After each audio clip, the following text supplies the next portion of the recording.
সব একেবারে সাইজ হবে, ঢাকায় কোনো সিট দেবো না ইনশাআল্লাহ। প্রতিপক্ষ দলকে এভাবেই হুঙ্কার দিয়েছেন ঢাকা ১৭ আসনে জামাতের প্রার্থী ডাক্তার এস.এম. খালেদুজ্জামান। তিনি বলেন, সারা বাংলাদেশে এখন সব জামাত আর শিবির, ঢাকায় কোনো সিট দেব না, কোনো ভয় পাবেন না, সব একেবারে সাইজ হয়ে যাবে। জামাতের এই প্রার্থীর এমন হুঁশিয়ারি বক্তব্য সামাজিক যোগাযোগ মাধ্যমে ছড়িয়ে পড়লে মিশ্র প্রতিক্রিয়া জানায় নেটিজেনরা। অনেকে বলছেন, হঠাৎ করে কেন এমন ক্ষুব্ধ প্রতিক্রিয়া জানিয়েছেন জামাতের এই প্রার্থী।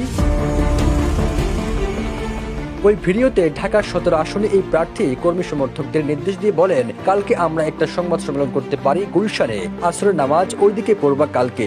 তিনি আরো বলেন, এবার ইলেকশন হবে ঈদের মতো, কে কি বলছে এটা নিয়ে ভয় পাওয়ার কিছু নেই, সব একেবারে সাইজ হয়ে যাবে। এবার ইলেকশন হবে ঈদের মতো, কে কি করে এটা ভয় পাবে না, সব একেবারে সাইজ হবে।